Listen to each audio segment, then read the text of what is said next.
A message for every English learner who is afraid to speak. My beautiful, brave friend, I want to start with something small. I want you to whisper it to your own heart, right now, before you read one more word. Are you ready? Here it is. Your voice is not a mistake. Your voice is a gift. I once tried to hide my rhythm. I tried to sound like someone I was not. I listened to other people speak and I thought, I must sound like them. I copied their sounds. I copied their tone. I tried to erase the music that lived inside my own voice. But one day, I understood something important. My accent was not a problem. My accent was the sound of my home. It was the music of the place where I grew up. It was a part of my story, and I could not erase it because it was me. I want you to understand this too. Your accent is not a weakness. Your accent is the rhythm of your ancestors. It is the melody of your first home, the place where you learned to laugh, to cry, and to say your very first words. Your accent is beautiful because it is you. You do not need to sound like someone else to be understood. You do not need a perfect American accent, or a perfect British accent, or a perfect Australian accent. You just need to be brave. You need to open your mouth. You need to let your heart speak. That is all. That is everything. For a long time, maybe you felt like a prisoner.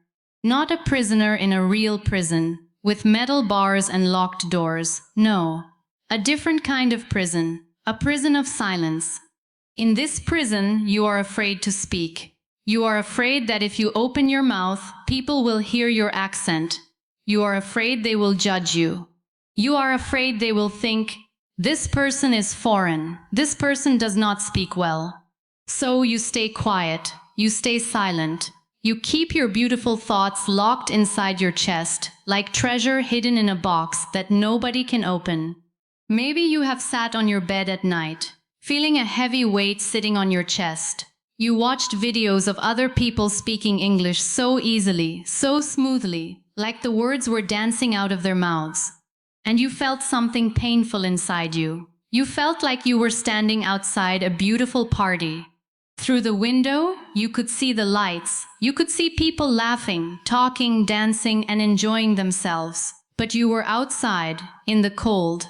You pressed your face against the glass, watching, wishing you could go inside too. That feeling is heavy. That feeling is lonely. And I want you to know something very important. You do not have to stay outside anymore. The door to that party is not locked. It was never locked. You only believed it was locked.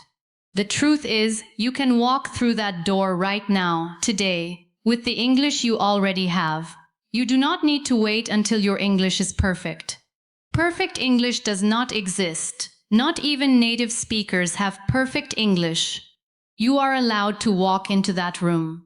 You are allowed to speak. You are allowed to be heard. Let's talk honestly about why so many of us feel this fear. Many of us grew up believing a lie. The lie says, to be good at English, you must sound like a native speaker. This is not true. Let me say it again, louder this time. This is not true. There are hundreds of millions of people around the world who speak English every single day with an accent. They speak with an Indian accent, a Nigerian accent, a French accent, a Filipino accent, a Brazilian accent, an Arabic accent, a Korean accent, and so many more. These people are doctors, teachers, engineers, artists, pilots, and leaders. Nobody says their English is not good enough just because of how it sounds. English does not belong to only one country. English does not belong to only one accent. English belongs to everyone who uses it to connect, to share, to love, and to build a better life. So when you speak with your natural accent, you are not doing something wrong. You are simply speaking English your way, with your voice shaped by your life. That is not a flaw. That is an identity. Have you ever gotten a paper back from a teacher and it was covered in red ink? Every small mistake was circled. Every wrong word was crossed out. Every grammar error was marked with a big red X. That red pen taught us something dangerous. It taught us that mistakes are shameful. It taught us that if we make an error, we are bad at English. It taught us to feel afraid every time we opened our mouths to speak. But here is the truth. Mistakes are not shameful. Mistakes are proof that you are trying. Mistakes are proof that you are growing. A baby does not learn to walk without falling down many, many times. A baby falls, stands up, falls again, and keeps trying, until one day walking becomes easy. Language works the same way. You will make mistakes, you will forget words, you will mix up your grammar sometimes. This is not failure. This is learning. This is what learning looks like.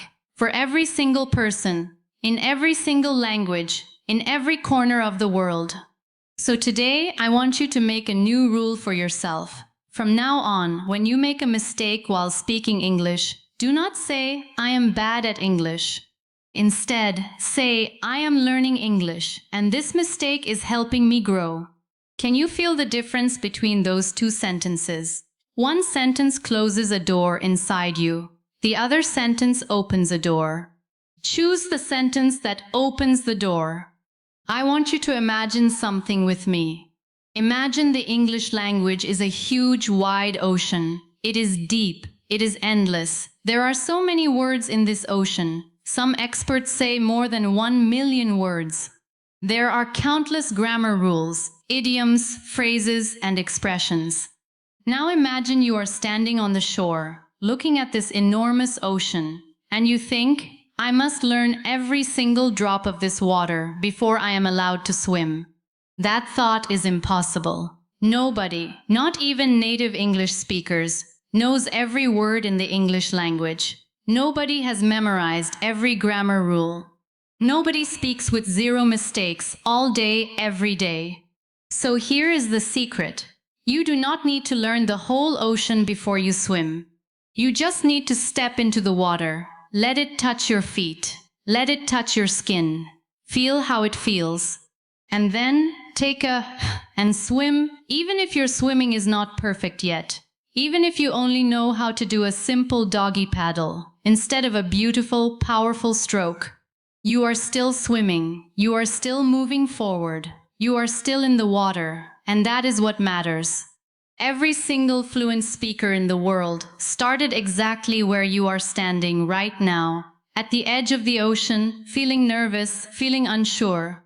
The only difference between them and you is this: they jumped in. Today, I am asking you to jump in too. Now let's talk about how to move from fear to fire, how to turn that scared, quiet feeling into a strong, confident, burning passion to speak. I want to share 3 simple steps with you. They are not complicated. They do not require expensive books or difficult classes. They only require your willingness to try. Step 1. Stop the translation bridge. Many English learners do something without even realizing it. When they want to say a sentence, first they think of the sentence in their own native language. Then, inside their head, they try to translate it word by word into English. Then, finally, they speak it out loud. This process is slow, it is tiring, and it is a little bit like trying to dance while wearing heavy, thick, muddy boots. Your feet are stuck, your movements are slow. You cannot flow with the music. So what should you do instead? Start living in English, even in small moments of your day. For example, when you are cooking, instead of thinking in your native language, try saying simple English sentences out loud, like, "I am stirring the pot. I am cutting the vegetables. This smells really good." When you are cleaning your house, say, "I am wiping the table. I am sweeping the floor. This room looks much better now." When you are getting ready in the morning, say, "I am brushing my teeth. I am putting on my shoes. Today is going to be a good day." At first, this might feel strange. It might even feel silly, talking to yourself in an empty room. But this simple habit builds a new pathway in your brain. Instead of translating from one language to another, you begin to think directly in English. Slowly, the heavy boots come off, and your feet become light. You begin to dance instead of stumble. Turn your daily life into your own private classroom. A classroom with no judgment, no red pen, and no one watching you except yourself. Step 2. Simple is beautiful. Many learners believe they need big, fancy, impressive words to sound smart in English. They think they must use words like magnificent, extraordinary, or phenomenal to be respected. But here is a beautiful truth. Simple words, spoken with confidence, are more powerful than big words, spoken with fear. A simple sentence like, "I am happy today," spoken with a warm smile, touches people's hearts far more than a complicated sentence stumbled through with shaking hands and a nervous voice. Think about it this way. If a friend says to you, "I feel sad," do you judge their grammar? Do you think about whether they use the correct vocabulary? No, you feel their emotion. You connect with them, heart to heart. That connection is the real purpose of language. So please, release yourself from the pressure of impressive English. You do not need to impress anyone. You need to connect.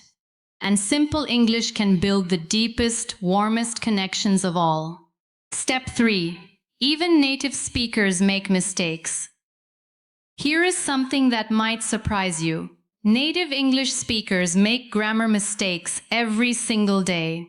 They forget words in the middle of a sentence and say, what's the word, the thing. They mix up there, and there.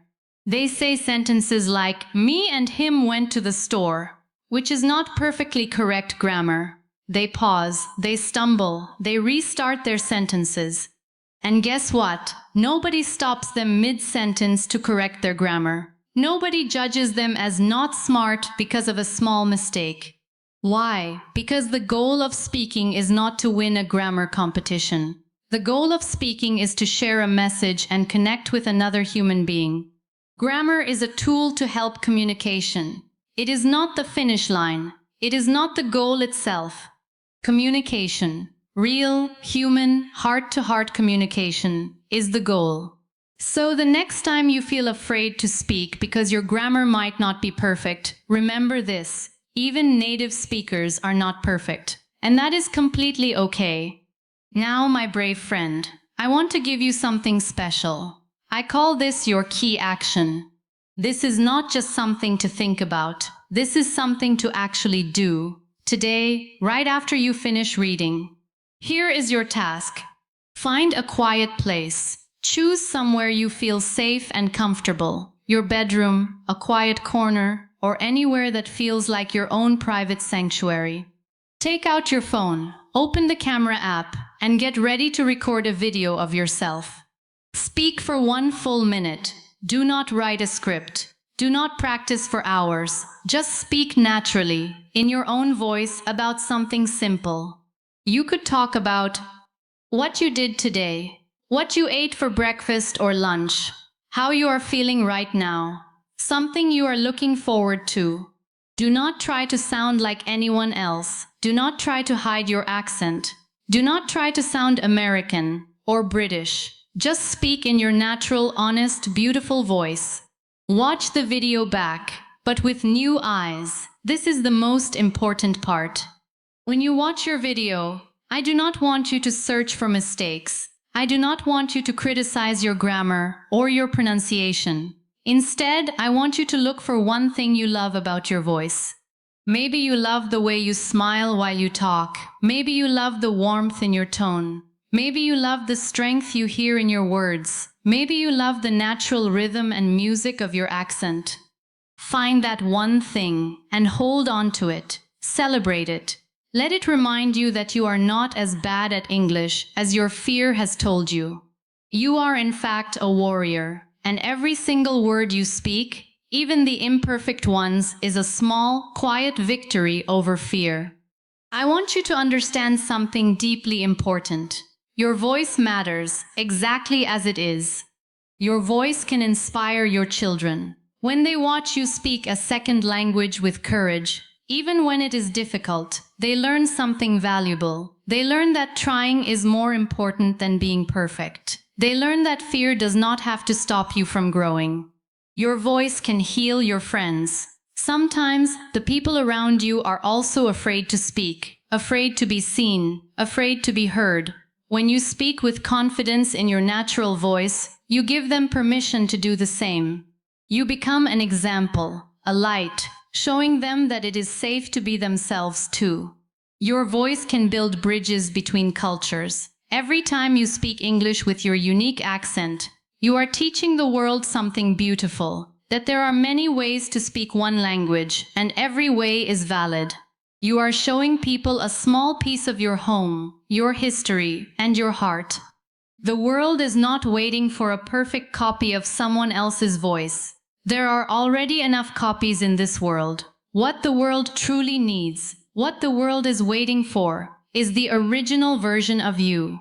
Nobody else in the entire world can speak exactly like you do, with your exact story, your exact experiences, and your exact heart behind every word.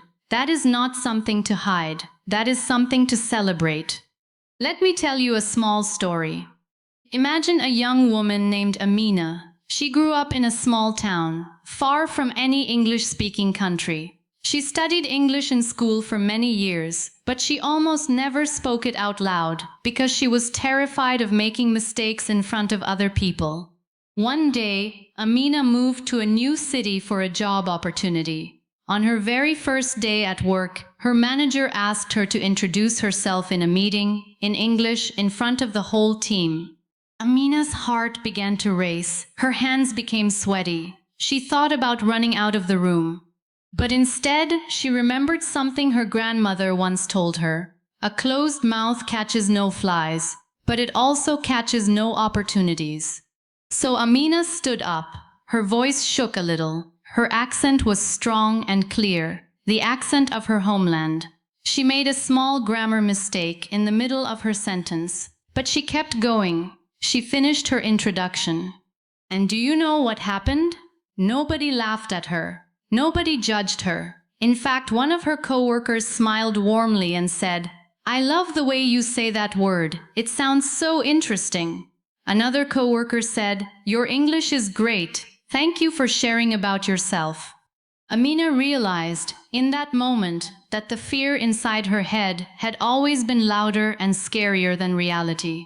The world outside was far kinder than the world inside her worried mind. From that day forward, Amina kept speaking. She kept making small mistakes. She kept learning. And slowly, month by month, her confidence grew, not because her English became perfect, but because she gave herself permission to be imperfect and brave at the same time. I share this story with you because maybe, somewhere inside, you are a little bit like Amina. Maybe you are standing at the edge of your own meeting, your own moment, your own opportunity, feeling afraid. I want you to remember Amina's courage. I want you to remember that the world is usually much kinder than your fear predicts. Since we are talking about simple, beautiful English, let's practice some easy phrases together. You can say these out loud, right now, wherever you are. Talking about your feelings. I feel happy today. I feel a little nervous, but that's okay. I am proud of myself for trying. Talking about your day. Today I woke up early. I had a busy morning. Tonight I am going to relax. Talking about learning English. I am learning English, and I am proud of my progress. I made a mistake today, and that's okay. Every day I am getting a little better. Introducing yourself with confidence. Hello, my name is Gam. I am from your country. I am learning English, and I am happy to practice with you. Thank you for listening to me. Say these sentences out loud. Do not whisper them. Do not mumble them. Say them clearly, with your natural accent, and let them fill the room around you. Every time you speak, you are training your mouth, your mind, and your heart to feel more comfortable with English. I want to be honest with you about something. Even after today, even after your 1-minute video, Even after all this encouragement, fear might still visit you sometimes. That is normal. That is human. When fear comes back, here is what you can do. Breathe first. Before you speak, take one slow, deep breath. This calms your nervous system and gives your brain a moment to relax. Remember your why. Ask yourself, why do I want to speak English? Maybe it is for your career. Maybe it is to talk with your children's teachers. Maybe it is to travel the world. Maybe it is simply to feel proud of yourself. Hold on to that reason. Let it be stronger than your fear. Talk to yourself kindly. If you make a mistake, do not say cruel words to yourself inside your head. Instead of thinking, I am so stupid, try thinking, that's okay, I will try again. Speak to yourself the way you would speak to a beloved friend or a small child who is learning something new. Celebrate small wins. Did you speak one sentence today that you were afraid to say yesterday? That is a win. Did you order your coffee in English instead of pointing at the menu? That is a win. Did you understand a joke in an English movie without checking the subtitles? That is a win too. Collect these small wins like treasures. They add up over time into something powerful, real, lasting confidence. Now, my beautiful, brave friend, I want to ask you for something. I want you to make a promise, not to me, but to yourself. I want you to say these words, either out loud or by writing them down. I love my voice, and I will start today. When you say these words, something powerful happens. You are not just making a simple statement, you are making a commitment to your future self, the version of you 1 year from now, 5 years from now, who speaks English with confidence, ease, and joy. You are making a promise to that future person that you did not give up. You kept trying. You kept showing up. You kept speaking even when it was hard. Every big change in life begins with one small decision. Today, your decision is simple: to stop hiding and to start celebrating the voice you already have. You do not need a new voice. You do not need someone else's voice. You need to fall in love with the one you already own. My friend, we have traveled a long way together in this message. We talked about the prison of silence, the lie of perfect accents, the ocean of language, and the small, powerful steps you can take today. But before I say goodbye, I want to leave you with one final truth. You were never broken. You were never not good enough. You were only afraid, and fear is not the same as failure. Fear is simply a feeling that visits us when we are about to do something brave. It does not mean you should stop. It means you are standing right at the edge of growth, right at the edge of something wonderful. So step forward, speak your sentence, even if it shakes a little. Record your video, even if your hands feel nervous. Say your commitment out loud, even if your voice trembles. Because on the other side of that fear is a version of you who speaks freely, who laughs in English, who shares stories in English, who builds friendships and opportunities in English, all while keeping the beautiful accent that makes your voice completely, wonderfully, irreplaceably yours. I believe in you. I truly do. I see your courage, even from far away. I see the effort you are putting into this journey, and I want you to know that effort matters. That effort is enough. You are not standing outside the party anymore, watching through the glass. The door is open. Walk through it. Speak, laugh, connect, belong. I will see you in our next journey together. Until then, keep your head high, keep your heart open, and never forget, your voice is your gift. Give it to the world. Your accent is not a weakness. It is a beautiful part of your identity. The prison of silence is not locked. You can walk out anytime you choose. Nobody needs to sound native to be understood or respected. Mistakes are proof of learning, not proof of failure. Language is like an ocean. You don't need to know everything before you start swimming. Stop translating in your head. Start thinking directly in English during daily activities. Simple words spoken with confidence are more powerful than big words spoken with fear. Even native speakers make mistakes every day. Your key action. Record a 1-minute video of yourself speaking naturally. Then find one thing to love about your voice. Your voice can inspire your children, heal your friends, and build bridges between cultures. Make your commitment today. I love my voice and I will start today. Keep this recap close. Read it again whenever fear tries to visit you. And remember, every time you speak, you are one step closer to the confident, joyful English speaker you are becoming.